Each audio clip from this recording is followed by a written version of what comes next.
Hello les petits corbax, bienvenue à vous sur la chaîne Corbeau Blanc pour ceux qui ne me connaissent pas et ceux qui me connaissent évidemment. Je suis Camille, naturopathe en devenir. Je vous aide à vous reconnecter donc à votre lumière intérieure, je dirais même à votre monde intérieur, vos cycles intérieurs. Aussi donc, je vous partage des expériences perso, des choses que je teste, de mon vécu, des lectures aussi, des astuces naturaux vu que je suis en études naturopathiques. D'ailleurs ça va être de plus en plus ça, certainement prochainement des recettes. Voilà, un petit melting pot sympa. Voilà. D'ailleurs si vous avez des suggestions, je suis preneuse, vous pouvez me les laisser en commentaire évidemment. Juste avant de commencer, donc juste pour vous répéter que les épisodes de podcast sortent tous les mercredis matins à 7h, donc comme ça vous pouvez les écouter au réveil avant d'aller au travail, ou si vous n'allez pas au travail le mercredi, et juste avant que les enfants se réveillent, ou peu importe. Voilà, faites votre vie, vous pouvez les écouter plus tard évidemment, revenir dessus. Ce que vous pouvez faire, c'est que pour être sûr de ne pas les louper justement, c'est de vous abonner et de cliquer sur la petite cloche, comme ça vous allez recevoir une petite notification dès qu'il y a une de mes vidéos qui sort. Si le travail que je fais vous plaît, je vous invite à liker, parce que moi ça me fera plaisir, ça me donne justement une idée si ça vous a plu, et ça permet d'augmenter la visibilité pour que ça atteigne plus de personnes et que forcément ça les aide au passage. Vous pouvez également commenter, donc laisser des suggestions, vos interrogations, moi je répondrai, ça me fait plaisir, il n'y a pas de problème avec ça. Et vous pouvez partager le lien de la vidéo évidemment avec des personnes qui pourraient être intéressées et que ça pourrait aider, c'est fait pour. D'accord ? Vous pouvez également me retrouver sur Facebook et Instagram sous le nom de Corbeau Blanc Soleil. D'accord ? Donc pour ceux qui ne savent pas pourquoi Corbeau Blanc Soleil ou Corbeau Blanc, vous pouvez écouter l'épisode de podcast sur Corbeau Blanc évidemment. Donc, aujourd'hui, on part sur quoi ? Sur les esbats.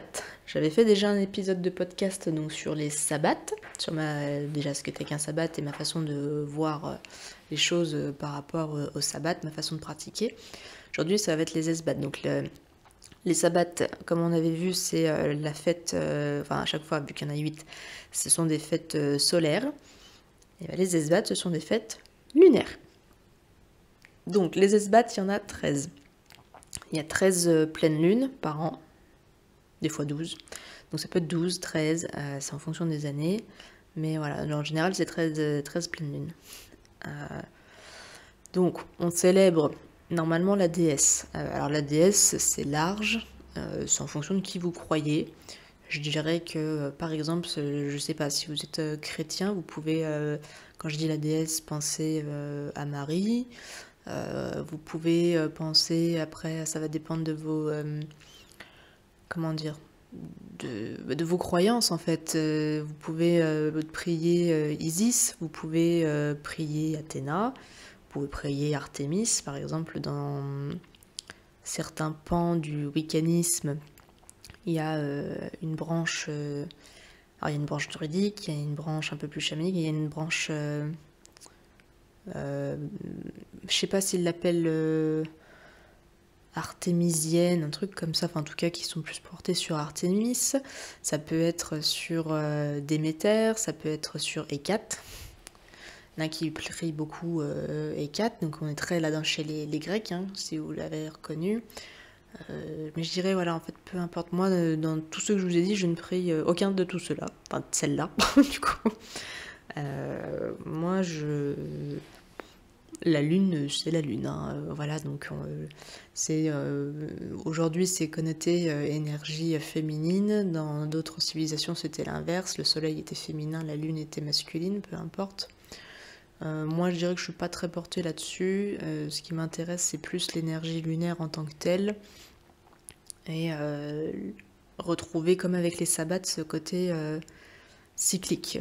Pour information, je prie l'univers, ce qu'on appelle les êtres de lumière. Moi, tout est dénommé sous le mot la source. Voilà. Donc, moi, je prie majoritairement la source.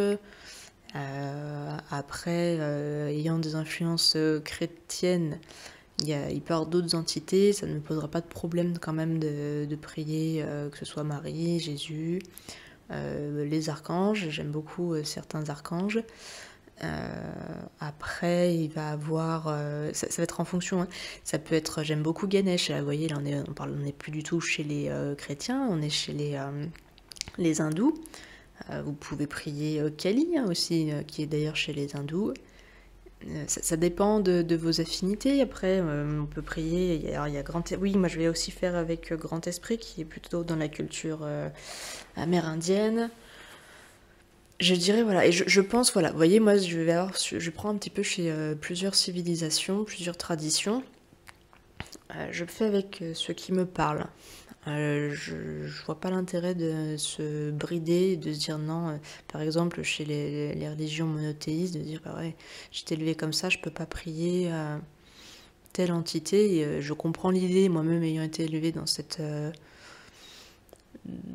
branche, entre guillemets.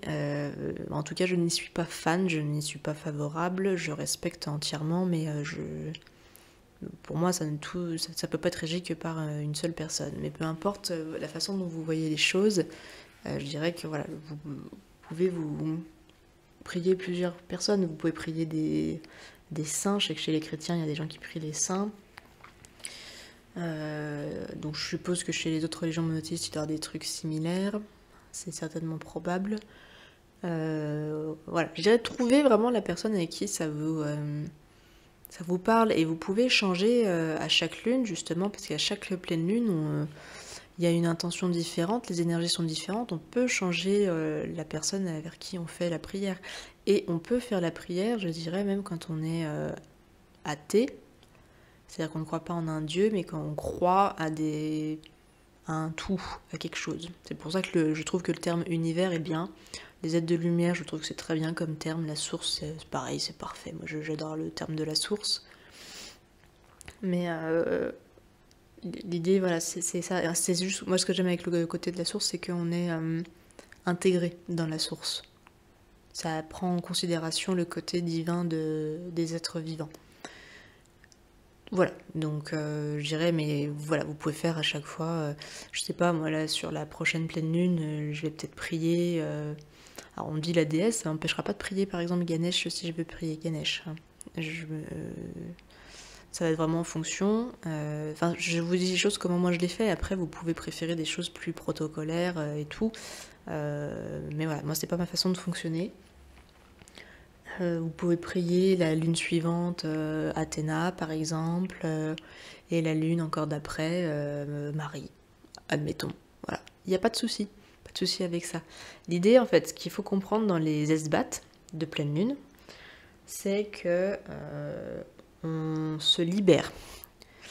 La pleine lune c'est quoi? C'est un astre, enfin la lune est un astre. Quand on est sous la forme de pleine lune, cet astre, il va permettre la libération émotionnelle. Et donc tous ceux qui sont sceptiques avec ça, je dirais, vous n'avez qu'à regarder la force de la lune sur les marées, hein. Et si vous regardez, vous remarquerez que les gens qui sont sensibles, il y en a quand même pas mal aux lunaisons, on remarque quand même que il va avoir plus d'accidents, par exemple à la pleine lune. Les gens sont plus irritables, sommeil de moins bonne qualité, voilà. Pourquoi? Parce qu'en fait on se recharge. La pleine lune c'est quoi? C'est le moment où on se recharge, on se libère on a souvent des montées d'émotions à la pleine lune, et souvent des émotions qui sont très désagréables. Donc l'idée c'est justement de se défaire de ce qui est désagréable. On les note. Moi je vous dirais, enfin à chaque fois dans mes rituels, je dirais plutôt noter un peu. C'est un peu comme dans les choses de dev perso où on vous dit de noter les trucs enfin voilà, les 5 choses positives aujourd'hui, parce que voilà, ça fait votre livre de gratitude. C'est un peu sur ce même principe. Là l'idée c'est de noter ce que vous voulez plus pour vous libérer. Vous faites le point sur ce que, là, dans cette phase où vous êtes actuellement, dans ce cycle lunaire-là, voilà, il y a telle chose qui vous embête, ça et ça. Vous pouvez en mettre 2, 3, vous pouvez monter jusqu'à 10. Je dirais que si vous arrivez à 10, c'est quand même pas mal, mais l'idée, c'est pas de faire un concours de qui en aura le plus. Et ensuite, vous brûlez le papier. Alors faites attention quand vous faites ça. À pas mettre le feu chez vous, évidemment, mais le fait de brûler dans entre guillemets, la sorcellerie, ça veut dire que ça disparaît, vous détruisez, en fait. Donc, détruisez le papier en question par le feu, encore une fois, en faisant attention à ne pas brûler votre maison, ça serait mieux. Et comme ça, vous avez la sensation d'être libéré d'un poids. Mais il faut vraiment mettre votre intention et votre cœur quand vous faites ça, en disant, voilà, je fais ça, par exemple, je sais pas, j'ai beaucoup d'angoisse en ce moment parce que j'ai un déménagement en cours, les procédures pour obtenir un appartement sont longues, sont rébarbatives, on a l'impression que c'est très intrusif. On me demande des papiers, vraiment je trouve que c'est très très intrusif et je n'aime pas ça, je n'aime pas cette sensation d'invasion dans mon intimité et ça me fait perdre beaucoup d'énergie. Voilà, et justement je laisse de côté ça ou je laisse cette peur de côté, je laisse cette perte d'énergie, je la libère, je la laisse, je la donne à la lune. Vous donnez à la lune, l'idée c'est ça, voilà. C'est pour ça que c'est pas forcément obligé de nommer une déesse, simplement je donne à la lune, voilà, ou à la déesse en question, hein, que vous aurez choisi. Je donne à la lune ce problème-là et je m'en libère.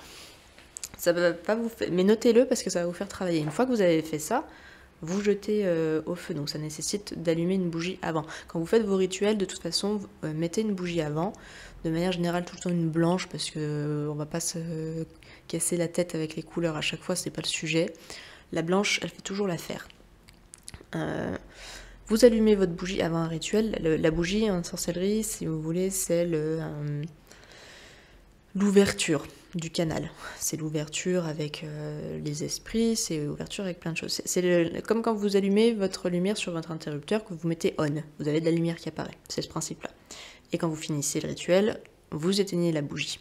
Voilà. Et toujours allumer la bougie avec une allumette neuve. Tout le temps. Évitez les briquets, une allumette neuve à chaque fois.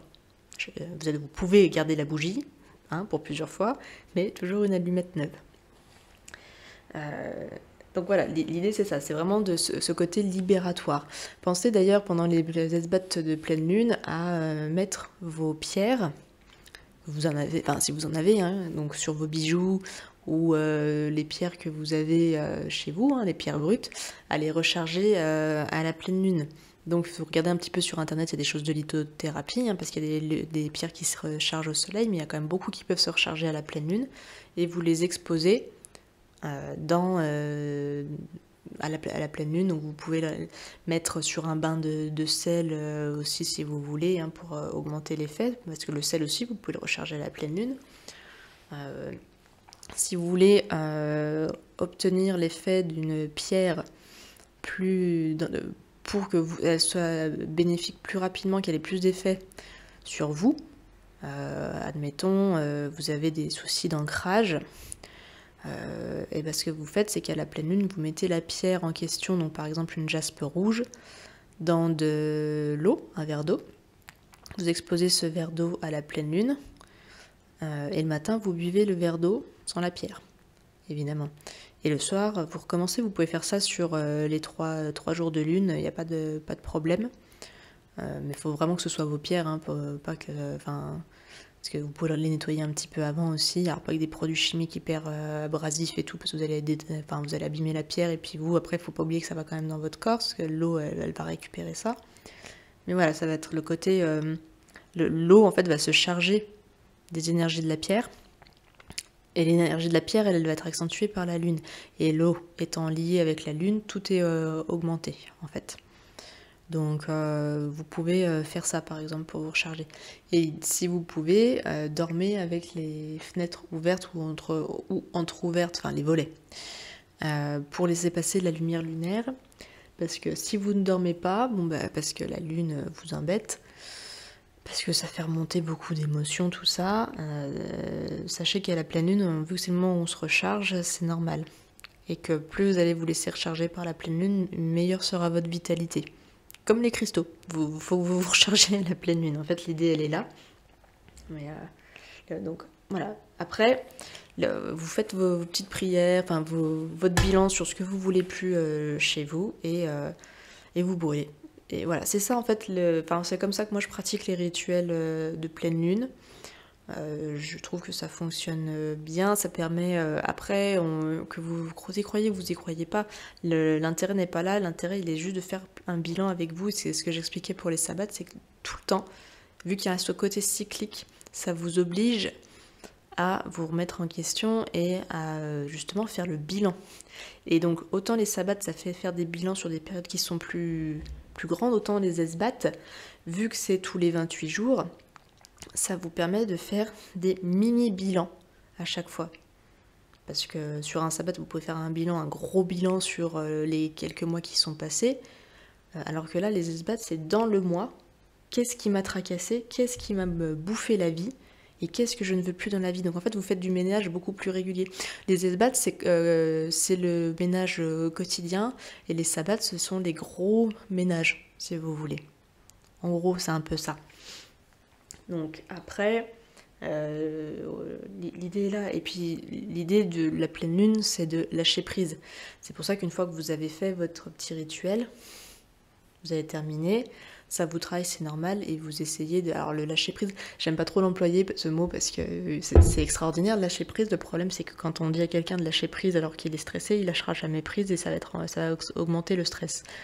Mais voilà, l'idée dans la lune, c'est justement de laisser ses soucis à la lune et d'essayer d'avoir une vie d'être beaucoup plus zen et de visualiser qu'on laisse ses problèmes, on les envoie comme un colis, voilà, comme quand vous envoyez un colis à quelqu'un. Tiens, lune, je te laisse mon caca là que je ne veux plus, je te l'envoie. Je suis tellement adorable que je t'envoie ça. et puis voilà, c'est tout. Mais l'idée est là.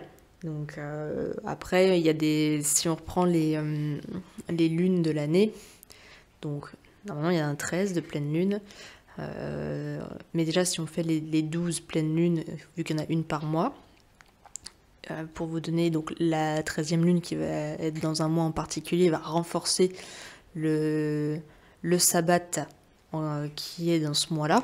Par exemple, il y a une année, il y avait une lune bleue. Donc la lune bleue, c'est quand il y a 2 lunes dans le mois. La lune bleue était à Samhain, donc Samhain qui est le 31 octobre. Et elle était en plus pile le 31 octobre, donc elle a renforcé les pouvoirs du sabbat de Samhain. Donc voilà, disons que quand il y a 2 lunes dans un mois, c'est que c'est un mois qui va être un peu plus intense.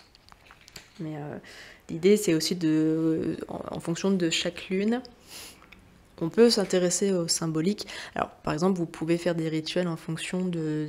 Si vous êtes très porté astrologie, c'est en fonction du signe astrologique dans lequel elle se situe. Donc, par exemple, au mois de mars, ça va être le bélier.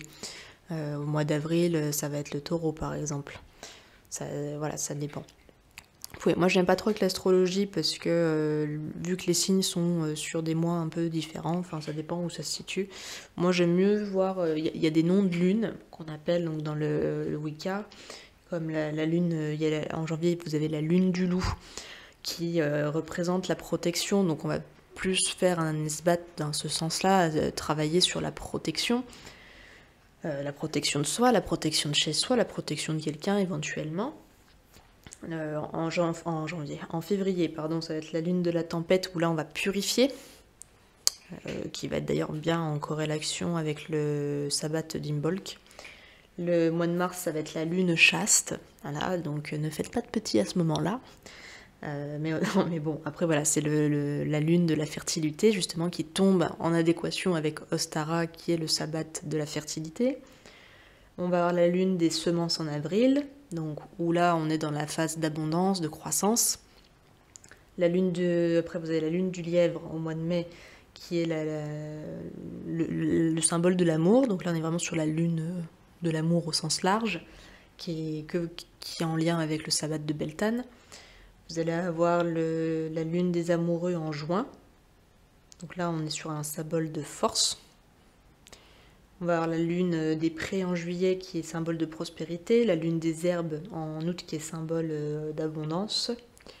Puis il y a aussi un peu des moissons, c'est la période. La lune des moissons qui arrive justement après, en septembre, par contre qui est symbole d'équilibre. La lune de sang en octobre, donc c'est en lien avec le sabbat de Samhain, où c'est justement le début de la chasse, où on prélève le bétail, enfin voilà. C'est pour ça que ça s'appelle lune de sang, c'est que c'est la période où pour survivre, les humains à la base, pas dans notre société de consommation, mais vraiment dans les civilisations plutôt très primaires et connectées à la nature, et pour survivre, c'était le moment où on tuait le bétail, où on allait à la chasse pour pouvoir continuer à manger. Voilà, c'est la période où on mange de la viande. Lune de neige, c'est la lune de novembre, qui est symbole d'enracinement, qui est liée à la phase d'introspection qui suit justement le sabbat de Samhain. Et la lune du chêne pour décembre, qui est symbole de guérison. Voilà. Voilà. Donc vous savez un petit peu tout sur la pleine lune. Mais je pense que le rituel que je vous ai donné est intéressant dans la vie au quotidien. Après, il y a les sabbats aussi, les esbats, pardon, de nouvelle lune. Donc la nouvelle lune, c'est l'inverse, parce qu'autant la pleine lune, c'est le milieu de la phase lunaire, où on est au sommet, à l'apogée, où on a besoin justement de se débarrasser un petit peu de tout ce qui nous embête. La nouvelle lune, c'est le renouveau, c'est le début d'un nouveau cycle. Donc là, alors après, encore une fois, ça c'est ma façon de voir les choses. Je sais qu'il y a des personnes qui vont plutôt libérer tout ce qu'il y avait dans l'ancien cycle. Moi, je fais le travail de nettoyage à la pleine lune. La nouvelle lune, moi, je fais plutôt le point sur ce que je veux dans mon cycle, là, actuellement. Donc, d'ailleurs, vous avez remarqué que je parle de cycle, et les hommes, ça vous parlera pas, mais les femmes, c'est ce que j'aime aussi avec le calendrier, enfin la roue de l'année, c'est que le côté cyclique, et notamment de travailler avec les esbats, donc qui sont liés aux lunaisons, ça vous fait prendre conscience de votre cycle féminin et des émotions qui en découlent en fonction de la position de la lune, si vous avez des cycles quand même réguliers. Mais justement, ça vous permet aussi de prendre conscience de vos cycles réguliers ou non. Bref, petit aparté à part. Donc là, moi, sur la nouvelle lune, je fais plutôt un rituel pour... comment dire ? C'est ce qu'on appelle j'ai perdu le terme. La manifestation. C'est-à-dire que j'écris des vœux.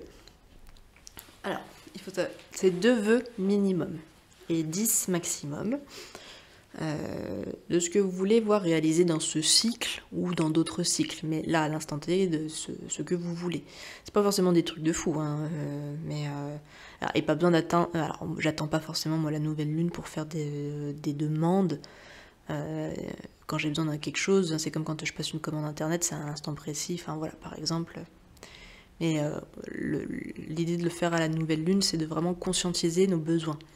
De vraiment se dire, c'est le moment où on pose les questions à nous-mêmes, hein, en disant voilà, je suis à la nouvelle lune, de quoi j'ai besoin. Et là, on écrit. On écrit voilà, minimum 2 vœux de ce que vous voulez voir dans votre vie, mais c'est des choses, mais ça peut être tout bête, hein, vous n'êtes pas obligé de dire je veux partir. Faire un voyage au Canada, par exemple. Ça peut être quelque chose de beaucoup plus simple. Ça peut être, je sais pas, j'en ai marre de faire la vaisselle à la main. Oh bah tiens, ce mois-ci, voilà, je veux un lave-vaisselle qui soit performant, mais voilà, mais à prix assez réduit. Voilà, juste ça, par exemple. Ça peut être, tiens. Ça fait longtemps que je suis pas allée au restaurant, je me fais un resto.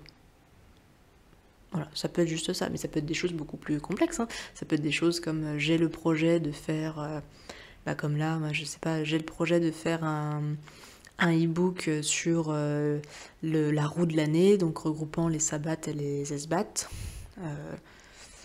Je ne sais pas par où commencer, voilà, mais je veux mettre ça en place. Voilà. Et donc, une fois que vous avez fait votre petite demande, donc comme pour la pleine lune, hein, vous mettez une bougie. Vous prenez le papier en question et vous le rangez dans un endroit que vous seul vous connaissez. Jusqu'à ce que ça se produise. Donc si ça ne s'est pas produit dans le cycle que vous avez demandé, pas la peine de redemander à chaque fois. Attendez quelques lunaisons avant de refaire votre demande. Et détruisez l'ancien à ce moment-là. Parce que peut-être que dans la formule, il y avait quelque chose qui allait pas. Essayez d'être assez précis quand vous dites les choses pour que la commande soit assez... quand vous faites un vœu, c'est comme quand vous passez une commande Internet. Voilà. Et c'est pour ça que vous ne devriez pas douter, quand vous passez une commande Amazon, même si le livreur est en retard, vous savez que vous allez recevoir. C'est un peu le même principe. Mais voilà, donc du coup, c'est vraiment, on est sur les nouveaux projets. D'ailleurs, pour vous aider à faire ça, il y a...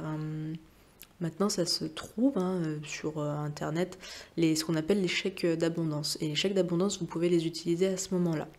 Ce sont des papiers regroupés dans un cahier où justement vous avez sous forme de chèque, voilà, je demande à l'univers. Donc dans le montant, en fait le montant vous marquez ce que vous voulez et le nom du vœu. Donc c'est assez sympa, je trouve que c'est marrant, ça reprend l'idée du chèque, mais sinon juste avec un papier que vous avez chez vous, vous notez, voilà, je demande à l'univers ou à une entité en laquelle vous croyez de me permettre d'aller au resto par exemple. Voilà.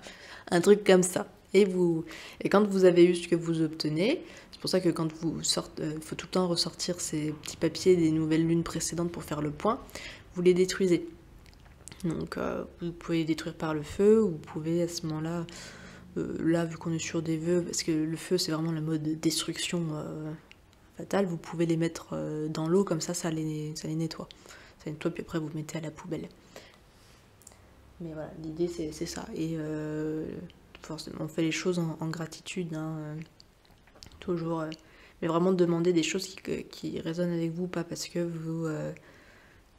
c'est un voisin qui vous a dit que ce serait bien de... Voilà, vraiment faites des choses avec vous. Mais vous pouvez vraiment demander des trucs tout bête, tout bête. Je sais pas, vous avez besoin d'un nouvel ordinateur, allez-y. Vous avez besoin de vacances, vous le notez. Mais voilà, notez tout.